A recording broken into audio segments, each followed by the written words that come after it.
La siguiente conferencia estará a cargo del Dr. Alexander Rodríguez Campos, presentando el tema Intervención del Ministerio Público en las audiencias de proceso penal, de quien daré lectura de su semblanza de vida educativa y profesional.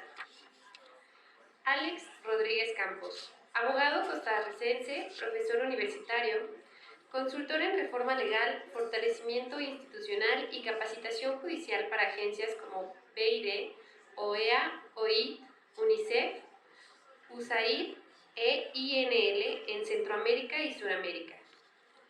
Autor de libros y artículos centrando su interés en la reforma procesal penal y la redacción de sentencias y su control mediante el sistema de recursos.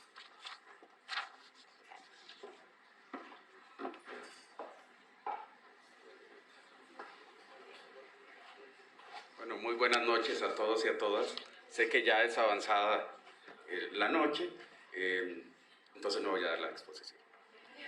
No, es broma, es broma. Voy a hacer una exposición más libre. Aquí tengo una guía que se la voy a dejar al doctor Eloy para que el que la quiera tener, que tiene referencias muy directas al código de ustedes. Básicamente son tres aspectos los que quiero hablar. Uno, aspectos generales. Dos, lo que es la construcción de hechos por parte del Ministerio Público y su presentación en las audiencias. Y en un tercer lugar, quiero referirme a la exposición y al control de los recursos de parte de los agentes del Ministerio Público. Lamentablemente me han dicho que no hay fiscales en la sala. Sin embargo, creo que es muy importante también para las señoras y los señores jueces y magistrados, profesores y estudiantes, pues tener la posibilidad de compartir estos contenidos. Bueno, recordemos que en la reforma procesal el Ministerio Público es el eje del proceso. El Ministerio Público es el impulso del proceso. Ya lo decía el profesor argentino Ricardo Levene Hijo hace más de 50 años, que hay que recordar que el Ministerio Público es el impulso procesal y que hay que colocar al Ministerio Público en el lugar que le corresponde, que es el impulso del proceso. Claro que sabemos que ese impulso se hace mediante la promoción y prosecución de la acción penal pública, en delitos de acción pública. Entonces, ¿cómo construye el Ministerio Público esa intervención en las audiencias? En primer lugar, retomando lo que decía el doctor Leonardo, a través de la planificación de su teoría del caso. O sea, la teoría del caso es un sistema de planificación de intervención de las partes en las audiencias que nos va a permitir darle consistencia y con eso credibilidad a la posición que está sosteniendo el abogado, incluido el fiscal, durante la audiencia. Claro, la teoría del caso tiene ciertas condiciones y una de esas condiciones es la adaptabilidad o flexibilidad, sin que eso signifique que la teoría del caso se pueda estar cambiando de parte del fiscal de una audiencia a otra. No, esa adaptabilidad se refiere a cambios de circunstancias en la investigación o cambios de circunstancias por revelaciones probatorias en el juicio. Claro, ¿cuáles son entonces esos principios de actuación del Ministerio Público durante las audiencias? El primero tiene que ver con el principio de lealtad procesal, que es un principio, en realidad, un principio que obliga a todas las partes a actuar de una manera transparente, de una manera leal con el resto de las partes y con el tribunal, pero no solo durante las audiencias. Durante las audiencias consiste en no ocultar información relevante, en no ocultar medios probatorios que van a ser utilizados y claro, evidentemente si esto sucede puede incurrir en responsabilidad de índole disciplinaria y hasta penal también el fiscal si fuera del caso. Y luego el otro principio es el principio de objetividad y aquí quiero desarrollar un poco el tema. El principio de objetividad de parte del fiscal no significa que el fiscal deba ser un segundo defensor del imputado. En un sistema acusatorio, el sistema acusatorio se basa en una distribución de funciones y una distribución de riesgos. Eso quiere decir que, para el caso del principio de objetividad, que el Ministerio Público no investiga con varias líneas de investigación o que investiga como quien tiene una escopeta de perdigones a ver cuál de esos perdigones impacta en un blanco. No, el fiscal, de acuerdo a lo que se ha establecido, los fiscales establecen líneas de investigación de acuerdo a la naturaleza del delito denunciado o del informe policial. Es decir, si hay una denuncia por un hurto, el fiscal tratará de ubicar las pruebas que sean concernientes para probar ese hurto y no va a investigar tráfico de drogas, violencia doméstica ni nada por el estilo. Va a tratar de centrarse en un hecho en específico. Esto de tener en cuenta que el fiscal no es un segundo defensor, no puede llevar tampoco al absurdo de sostener que el fiscal pueda hacer lo que quiera durante la investigación y durante las audiencias. O sea, el fiscal es el primer garante del principio de legalidad y el principal interesado en que la producción probatoria, incluso aquella que se va construyendo desde antes del juicio, por ejemplo, la prueba pericial, reúna todos los elementos de legalidad para que sea admitida y luego sea valorada. Nunca el principio de objetividad puede significar que el fiscal debe ser un acusador a ultranza. Sabemos ciertamente que la labor del fiscal es una labor incriminatoria. El fiscal no está para repartir caramelos ni dulces, el fiscal está para imputar un hecho y demostrarlo delante de las cortes y obtener un resultado que sea acorde con la naturaleza de los hechos. Claro, para eso el defensor va a tener, el imputado va a tener un defensor público o privado y también el juez de control, juez de sentencia, magistrado, evidentemente resguardando el principio de paridad de armas, va a garantizar que no exista ningún abuso ni antes ni durante las audiencias, sobre todo aquellos que pueden significar una violación a un derecho fundamental, que podría generar evidentemente una nulidad. Teniendo claro entonces que la función del fiscal es una función eminentemente incriminatoria, la función del fiscal es postular una redacción de hechos y esa redacción de hechos, como decíamos en la mañana, tiene que ser efectivamente, el código de ustedes lo señala, tiene que haber una acusación escrita y desde que se hace la vinculación al proceso hay una imputación y esa imputación tiene ciertas condiciones. Debe ser clara, debe ser personal, debe ser determinada y el tema de la claridad se refiere precisamente a que sea comprensible por el principal destinatario, hoy que es el imputado. Hoy, recientemente, la cumbre de presidentes de cortes de Iberoamérica adoptó resoluciones acerca de la necesidad de utilizar un lenguaje claro como una herramienta para acercar a la ciudadanía a la administración de la justicia. Y eso es un mandamiento que en realidad obliga no solo a los jueces, sino también a los fiscales y a los defensores. Este acto de comunicación de los hechos siempre es un acto de imputación. Imputación significa decirle que ese hecho le pertenece al imputado por haberlo realizado él y que tiene que hacerse cargo de las consecuencias. Pero esa relación o narración de hechos debe tener determinadas características que garanticen el derecho de defensa. Así como el fiscal tiene la carga, no solo probatoria, tiene la carga de describir los hechos. Esa carga es como si fuera el revés de una moneda. La carga del fiscal respecto a la imputación genera el derecho establecido en la Convención Americana y sobre Derechos Humanos y en el Pacto Internacional de Derechos Civiles y Políticos y en su Constitución y en su Código, que el imputado tiene derecho a ser oído respecto de la imputación, dicen los instrumentos internacionales, de la imputación detallada formulada en su contra.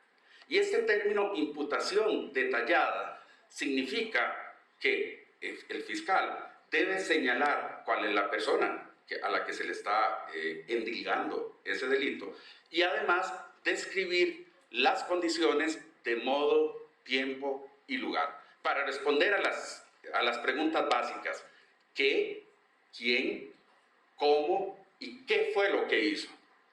Otros temas de índole subjetiva, por ejemplo, las finalidades o las motivaciones, el qué o el para qué, solo son importantes si el tipo penal lo exige. Por ejemplo, una privación de libertad con fines sexuales, una privación de libertad con fines extorsivos, económicos. etc. El ánimo de lucro en el apoderamiento de algunos bienes del Estado, etc. Eso hay que acusarlo y también, evidentemente, después demostrarlo. Esa narración de los hechos debe entonces permitir a alguien que no intervenga en el proceso y en la técnica recomendada, que sea un tercero imparcial, que cualquiera de nosotros que no hayamos estado presentes en el proceso, conozcamos con facilidad el lugar, la persona que intervino, el nombre de la víctima, el tiempo y la acción. Todo lo demás sale sobrando. La doctrina habla de hechos principales y habla de hechos accesorios. Los hechos principales son los que coinciden con los elementos objetivos y subjetivos del tipo penal. Eso es lo que hay que imputar. Es más, en un solo párrafo un fiscal podría imputar un delito si no hay mucha controversia.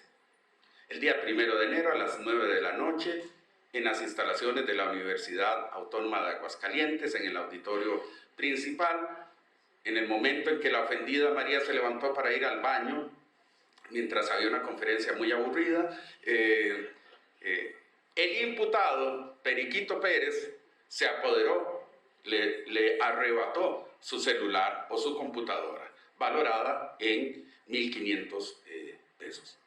Eso es una imputación, eso es una imputación. Lo demás es un cuento, lo demás es una complejidad innecesaria. Vean que incluso este es un tema que viene dando vueltas desde hace 30 años en América Latina.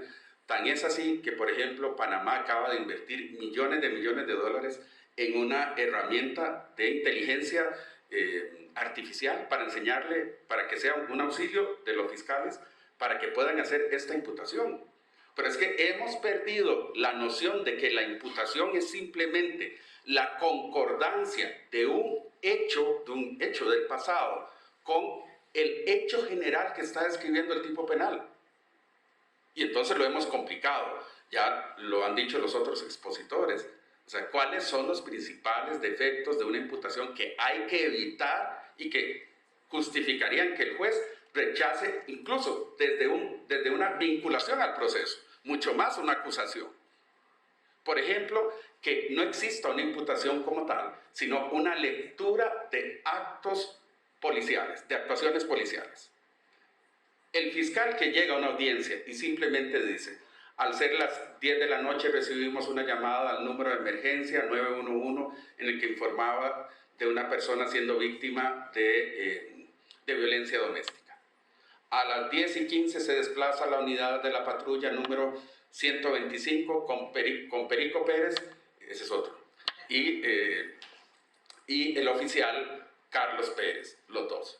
Al llegar a la escena del delito ubicada en tal lugar, entrevistan a una señora que es la vecina, que señala que escuchó unos gritos provenientes de la casa contigua.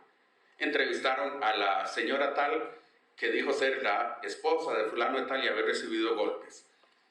Se detuvo al señor, otro hecho, se detuvo al señor, se le mandó a la señora la medicatura forense. ¿Hay ahí alguna imputación? ¿Hay ahí un acto de traslado de cargos diciéndole: usted hizo tal delito, el imputado hizo tal delito? No lo hay. Y ante esa imprecisión, ante esa vaguedad, hay que rechazar la imputación y la querella, o la acusación llegado el caso. Otro error frecuente que se refiere también a la falta de claridad es la utilización de términos jurídicos. Por ejemplo, pasa mucho en delitos contra la integridad o la indemnidad sexual, cuando el fiscal, en lugar de decir qué fue lo que pasó en el caso concreto, acude a la utilización del nomen iuris, es decir, del nombre del delito o del verbo rector. Entonces dice: el imputado accedió carnalmente, nada más, a la víctima, hombre o mujer. No, le introdujo su pene erecto por la vagina en 2 ocasiones. Esa es la descripción. Y no se dice ninguna mala palabra. Y no se dice nada que pueda ruborizar a nadie. Se le está dando una adecuación a lo que pasa en el caso concreto. Pasa también en los delitos, por ejemplo, contra la propiedad. se dice el imputado sustrajo indebidamente, se apoderó indebidamente de una cosa parcialmente ajena o totalmente ajena. Eso es lo que dicen los tipos penales. Pero no, lo que hay que decir es el imputado tomó, se sustrajo, se llevó, porque es la forma en que el imputado puede conocer que efectivamente se le está atribuyendo haber tomado ese bien. El tema de si sustrajo o no sustrajo, que es una connotación meramente legal, debe quedarse únicamente para la teoría jurídica. Entonces, una exposición de los hechos solo resume un acontecimiento de una manera clara, precisa y detallada. Y es inadmisible cuando crea confusión por introducir elementos de investigación o cuando se combina con aspectos meramente de la teoría jurídica. Cierro este segundo punto. Quiero hablarles del tercer punto y es, creo, un tema en realidad que a mí me apasiona y es el control de la fundamentación, de la calidad de las resoluciones. Y es qué función tiene el fiscal respecto a la apelación de los autos, y me voy a centrar un poco más en la apelación de la sentencia absolutoria o incluso condenatoria, si es que él observa algún perjuicio o gravamen. El fiscal, cuando se dicta una sentencia, tiene posibilidad de interponer un recurso de apelación, que se hace por escrito y se puede sustentar oralmente. Sin embargo, la experiencia nos ha señalado que muchos fiscales se equivocan, así como también hay defensores, en entender que la expresión de agravios consiste solo en señalar un defecto. Y eso no es correcto. El código de ustedes señala que las resoluciones judiciales son recurribles en los casos y en los medios que autoriza el mismo Código de Procedimientos. En los casos se refiere a las resoluciones y en los medios se refiere a los medios de impugnación que corresponda. Una sentencia dictada después de un juicio puede ser apelable por las partes que se sientan agraviadas. Y claro, el código señala que para interponer un recurso hay que hacer una cita de las disposiciones legales que se consideran infringidas y hay que hacer una exposición de los agravios. Claro, entonces pasa un grave problema, que el fiscal que no sabe argumentar un recurso va a entender que la expresión de agravios es una lista desordenada de temas con los que él no está conforme con la sentencia. Y eso no es cierto. La mejor forma, y eso, bueno, es una técnica, no lo dice el código, pero es una técnica, la mejor forma es separar los motivos. Motivos de forma y motivos de fondo. Y motivos de forma son aquellos que se refieren a un defecto de procedimiento en el juicio. Y aquellos que se refieren a errores en aplicación de la ley sustantiva son defectos de fondo. ¿Cómo se alega cada uno de ellos? Evidentemente, el fiscal tiene que seguir el principio de prioridad y argumentar, exponer y argumentar aquel defecto denominado motivo mediante el primer alegato expuesto por escrito. Claro, atendiendo a la idea de la primacía e inmediatez, o sea, lo primero que lee el juez o magistrado que va a resolver, que va a sustanciar el recurso, es el primer motivo. Y ahí debe estar toda la carne en el asador, toda la argumentación, y luego pueden venir 2, 3 o los motivos que el fiscal considere que son importantes. Vean que esto, que es una técnica, en realidad se le aplica tanto al fiscal como al defensor. Pero en el tema que quiero centrarme en estos últimos minutos, se refiere a la técnica para demostrar que existe un defecto. Y claro, decía que es altamente criticable señalar que la exposición de motivos simplemente la exposición de agravios es una lista de inconformidades. No. Cada inconformidad debe argumentarse por separado. Por ejemplo, el fiscal que considere que se aplicó erróneamente el principio indubio pro reo y se dejó en libertad a una persona que era culpable, el fiscal tiene la obligación de decir cuál es el estándar probatorio. Bueno, el estándar probatorio es solo si hay más allá, si hay probabilidad más allá de toda duda razonable que se haya expuesto en el caso concreto, de toda duda razonable que exista, de toda duda razonable que existe porque se ha demostrado, y además que es razonable porque es de cierta magnitud, cierta trascendencia o cierta entidad. O sea, el juez no puede decir, no le creo al testigo porque no me precisó cuál era el color de la camisa que andaba el imputado. O el color, si los botones de la corbata, los botones cerca de la corbata de la víctima brillaban o no brillaban. Esos son aspectos totalmente secundarios. Entonces, el fiscal, para demostrar sobre todo los casos de exclusión arbitraria de prueba o incorporación indebida de prueba, si es que el fiscal es objetivo. Pero veamos el caso de exclusión. Se le excluye una prueba al fiscal. El fiscal tiene que proponer a la Cámara cuál hubiera sido el contenido relevante de esa declaración que fue rechazada, o bien fue admitida pero no fue valorada. Eso es lo que se llama preterición de prueba. O no se admite del todo, o se admite y no se valora. Entonces, el fiscal tiene que proponer cuál era el contenido y acudir a esta técnica de inclusión o incorporación mental o hipotética para proponerle una valoración de control a la Cámara de Apelación para que la Cámara valore si lo que hubiera dicho el testigo cambiaría la sentencia absolutoria y ya no hay indubio pro reo. Claro, entonces el fiscal propone esa prueba para que se haga ese ejercicio intelectual. No es que el tribunal lo incorpore directamente, sino que el tribunal hace ese ejercicio intelectual. Y si se modifica el resultado, es decir, si ya no hay una consecuencia de duda, en realidad el defecto existe y el defecto es relevante y justifica aplicar alguna medida, que en este caso debería ser la nulidad conforme al código de ustedes.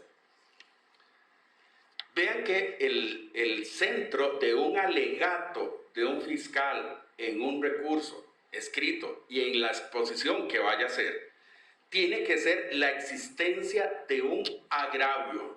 Y ojo, el agravio es un complemento o el núcleo que justifica la nulidad.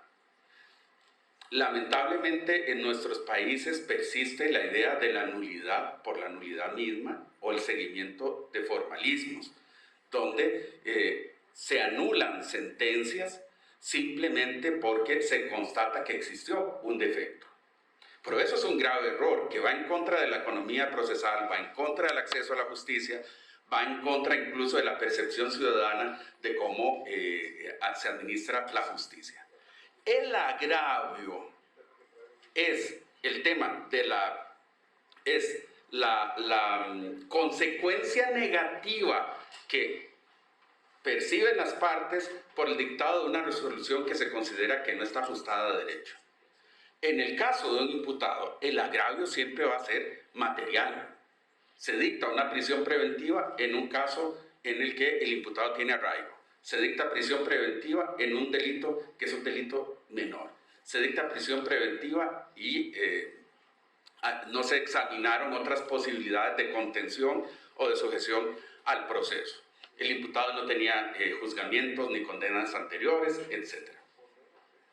En el caso del Ministerio Público, es algo que se echa de menos y siempre hay que reforzar, y a la hora de revisar los recursos debería examinarse si el fiscal está argumentando que ese defecto que él está anotando en la sentencia, sea un defecto procesal o un defecto sustantivo, le está limitando la posibilidad de obtener una sentencia condenatoria. Ese es el agravio para el Ministerio Público. El Ministerio Público no gana en lo personal ni pierde en lo personal con una decisión judicial, pero institucionalmente se le está limitando el ejercicio de una función pública, que es el ejercicio de la acción penal. Toda acción penal se ejerce con el fin de satisfacer la necesidad pública de aplicación de la ley al caso concreto.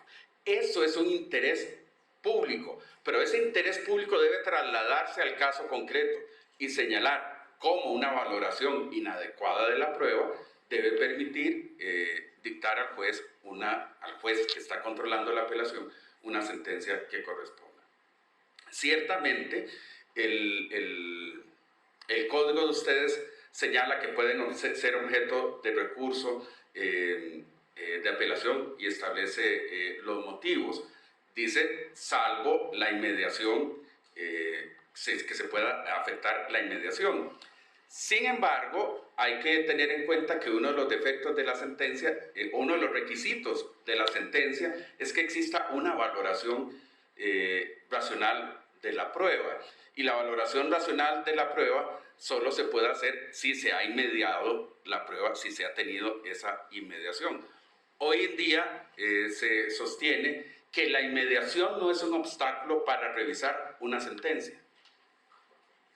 Es decir, el juez, como decía Leonardo hace unos minutos, el juez no es que se impregna de un conocimiento místico o sacrosanto en audiencia. El juez tiene experiencia, el fiscal tiene experiencia, el defensor tiene experiencia, el profesor tiene experiencia.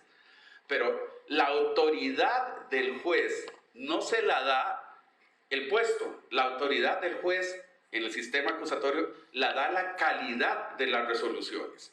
Y nunca una resolución se puede fundamentar en el criterio subjetivo del juez acerca de si el testigo o el perito se mostró dubitativo, se frotó las manos, enrojeció su cara, estaba sudorando o volvió a ver al abogado que lo propuso. Eso es totalmente anfibológico. Quiere decir que esto puede conducir a muchas explicaciones. Puede estar nervioso porque a la mamá mañana le hacen una operación al corazón abierto, o puede estar nervioso porque en algún momento en su infancia pasó por un estrés traumático en una sala de audiencias y eso le recuerda estar en ese juicio, estar siendo interrogado o acosado por abogados en un ambiente totalmente formalizado. Y eso no quiere decir que esa persona está mintiendo. Entonces, el valor de la inmediación se limita a facilitar la comunicación, el intercambio de los que están presentes en la audiencia, pero nunca puede ser un límite para controlar lo que sucedió en la audiencia, mucho menos si disponemos de medios de grabación, de audio o de vídeo que pueden ser controlados por los magistrados de la Cámara. Y además a esto se agrega una razón muy importante, y es que desde el caso Mauricio Herrera contra Costa Rica de 2004, la Corte Interamericana estableció que existe principalmente para el imputado el derecho a obtener una revisión integral de las sentencias. En otros casos, la Corte ha señalado que aunque no es un derecho fundamental del Ministerio Público, si las legislaciones establecen una oportunidad de que el fiscal pueda apelar o recurrir en casación determinadas sentencias, eso no es contrario a la Constitución porque se basa precisamente en la naturaleza dialéctica de un sistema acusatorio. Más bien dice la Corte, eso es bueno que esté regulado. Entonces, el fiscal, para propiciar una revisión integral de la sentencia absolutoria indebida de alguien que él considera culpable, puede pedir una revisión integral de la sentencia, lo que incluye, claro, la exposición de la prueba, la adecuación de los hechos y la fundamentación jurídica, pero también la valoración de la prueba, que nunca es libre, aunque se utilice la palabra libre valoración de la prueba. En realidad no es libre porque está sujeta a las reglas de la sana crítica y también a las reglas de la legalidad. Claro, cuando el fiscal también va a controlar un recurso de apelación de la defensa, tiene que controlar efectivamente que se exponga un defecto, que se proponga, que se proponga el agravio y que señale la forma de corregir ese defecto. No solo el fiscal debe construirlo de esa forma, el fiscal debe controlarlo. Y siempre, como decíamos, después de cada acto, el fiscal debe hacer una petición específica, una pretensión. Nuestros códigos señalan que el fiscal debe fundamentar todas sus intervenciones durante el proceso, bien sean orales o bien sean escritas. Y esto se refiere a, o encuentra su justificación en una razón de política criminal, y es que el fiscal es el depositario de una función pública muy esencial, que es ejercer la acción penal, que abarca la dirección funcional de la investigación, la planificación del caso, el acopio de medios probatorios y la exposición en cada audiencia de la teoría del caso. Por eso, el fiscal debe fundamentar argumentadamente cada una de sus peticiones. Si no lo hace, el juez debería pedirle una aclaración, y si no lo aclara inmediatamente, pues evidentemente tendría que rechazar lo que el fiscal está proponiendo. Claro, es una situación límite, es una situación muy difícil, pero así como se puede rechazar eso, en algunos casos también el juez podría llamar al orden al defensor, si es un defensor que no está preparado, que está improvisando y que está haciendo solo maniobras dilatorias. Resumiendo, el fiscal ejerce la acción penal, cumple una función pública.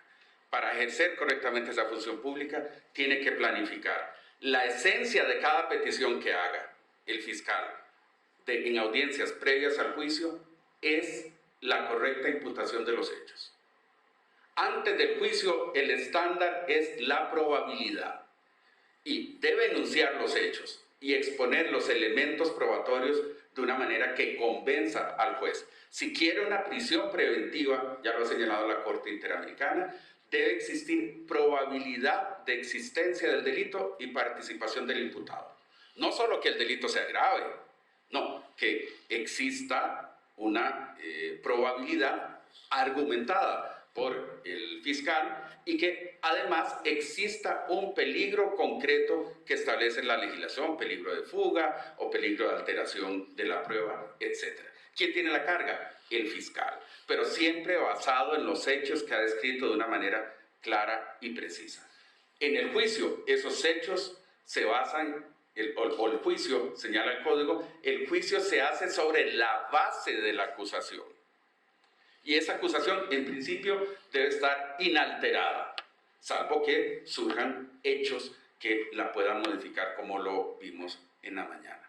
Y el control, obviamente, a través de los recursos, debe basarse no solamente en una lista de defectos, sino un defecto unido con un agravio. ¿Cómo le perjudicó a la teoría del caso? Si no se hace eso, el defecto, aunque lo esté reclamando y aunque sea un defecto absoluto,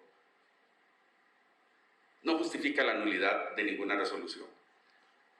Tanto el imputado como su defensor, como el fiscal, tienen la obligación de argumentar, de demostrar que existe un agravio, que sea real, que sea actual, no potencial, que sea actual y que se haya demostrado. Con estas pocas ideas dejo terminada mi ponencia, y si alguien tiene alguna pregunta, con mucho gusto.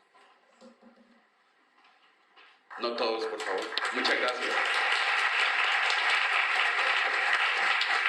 Alex.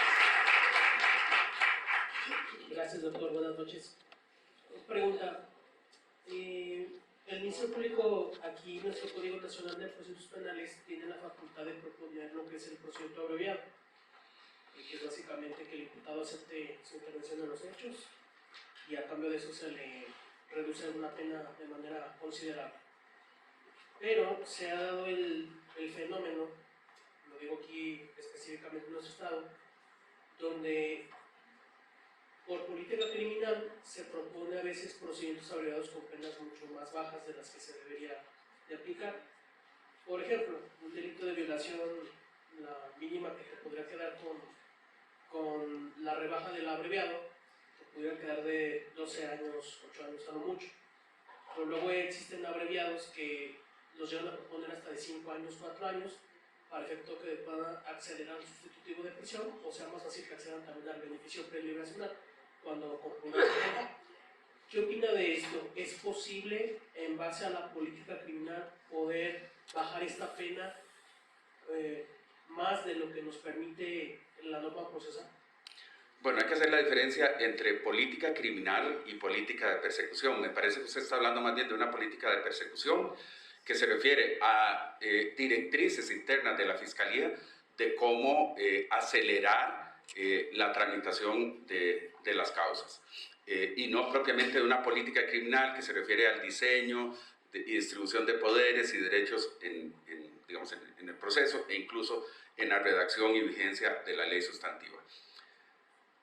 Como la política que usted está señalando se refiere a un acto administrativo de un ente independiente o desconcentrado, en realidad nunca puede tener mayor valor que el código.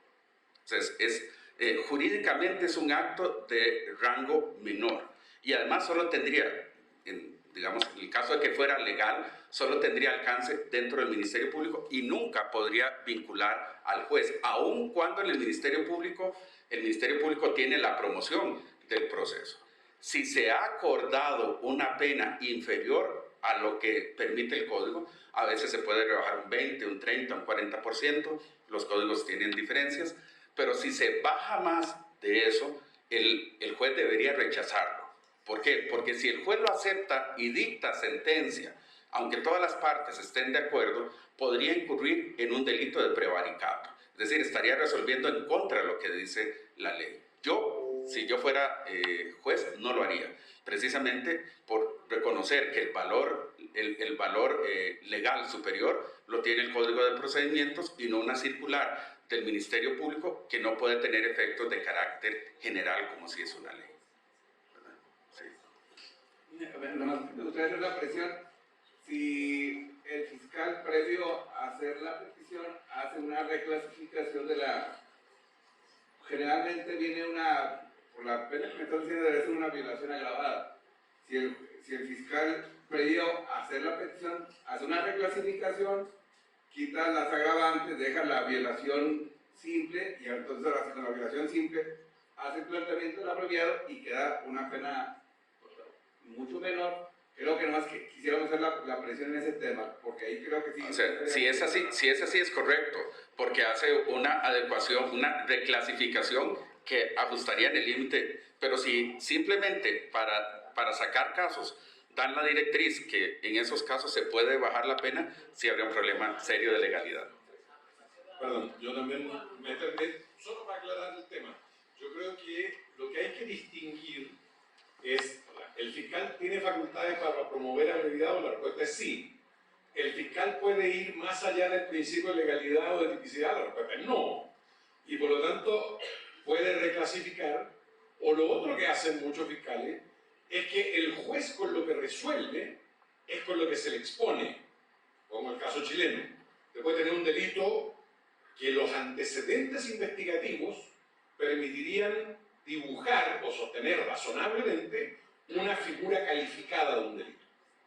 Pero el fiscal, al proponer el abreviado, plantea los antecedentes de la figura base de ese delito y esboza ante el tribunal para justificar su pretensión los antecedentes que justifican esa figura base y por tanto su pena. Si eso ocurre, yo diría que no hay ningún problema con el fiscal. Lo que pasa es que ese es un problema interno de la fiscalía, es decir, la pregunta es, y en México debiera ser, y que yo tengo una opinión crítica de varios estados mexicanos, usted puede promover abreviados siempre y cuando no se olvide del sentido comunicativo de las sentencias penales y del rol que se espera en la política pública del Ministerio Público. Es decir, si un Ministerio Público llega a puro abreviado en materia de crimen organizado, entonces tenemos un problema grave. ¿No? Eso no es éxito de la investigación, eso no es para sentirse orgulloso, eso es probablemente un signo de corrupción interna. Entonces, el tema con los abreviados, y que normalmente los ministerios hacen eso, tienen instrucciones generales o hay controles de la jefatura respecto a la decisión del fiscal del caso de adoptar estas decisiones. Pero se puede, o sea, Y le pongo un caso de nuevo, súper básico, no estar investigando a todos los que estamos aquí en esta línea, pero resulta que a mí me ofrecen un abreviado porque yo estoy en condiciones de testimoniar en un juicio sobre los cabecillas de la organización. Si usted no me ofrece nada que me parezca razonable, no declaro. Bueno, solo quiero hacer otro comentario porque creo que es la última vez que voy a hablar sobre el Ministerio Público aquí en Aguascalientes y es algo que me llama mucho la atención y es que en realidad los ministerios públicos están acostumbrados a trasladar todos los casos acríticamente a nuestros juzgados de control y los juzgados de control están saturados y por eso los jueces se ven en la necesidad, en estado de necesidad, de hacer audiencias de 3 o 5 minutos, máximo 10 minutos. Y esto es una maquila de estar admitiendo vinculaciones a proceso y después esto va a reventar en algún momento en que los tribunales de sentencia van a colapsar. Ya, por ejemplo, ya no se hace tribunales colegiados, sino tribunales unipersonales, conociendo cualquier cantidad de delitos. Hablando de política de persecución, el Ministerio Público debería tener la claridad de que el juicio no es un derecho del fiscal, ni tampoco es un derecho del imputado. El juicio es una opción cuando no se ha acabado, incluso desde el punto de vista de política general, debería ser una opción residual de aplicación de la ley sustantiva cuando hayan fracasado todos los otros instrumentos. Se puede aplicar una conciliación, una reparación integral del daño, justicia restaurativa, etc. ¿Qué es lo que pasa? Que en América Latina existen dos conjuntos de decisiones del Ministerio Público, o desestimaciones o acusaciones, y las desestimaciones rondan el 60-70% de los casos. Una desestimación desde el punto de vista de la ciudadanía es un caso no resuelto, porque le dicen no existió delito, no hay suficiente prueba. Entonces, cuando usted va a medirle las costillas al Ministerio Público, se va a dar cuenta que acusa mucho, un 30%, 40% de los casos, pero los porcentajes de éxito tal vez no son elevados por todas las contingencias probatorias que eso puede producir. El fiscal debería llevar a juicio aquello que está en condiciones de demostrar y obtener una sentencia de condena. No ir de pesca, no ir a ver a qué le sale. La importancia de políticas de persecución, como reglas generales en cada estado, permitiría tener claridad, permitiría desahogar a las cortes y permitiría que en realidad la ciudadanía tenga una visión positiva del sistema procesal. Por eso le decía al presidente de la Corte en la mañana que es importante que existan comisiones interinstitucionales para resolver todo este tipo de problemas y no esperar a que dentro de 5 o 10 años el sistema colapse y todo el mundo quiera regresar al tan añorado sistema inquisitivo, que esa es la contrarreforma. Bueno, les agradezco mucho su atención y su paciencia y la generosidad por estar acá. Gracias.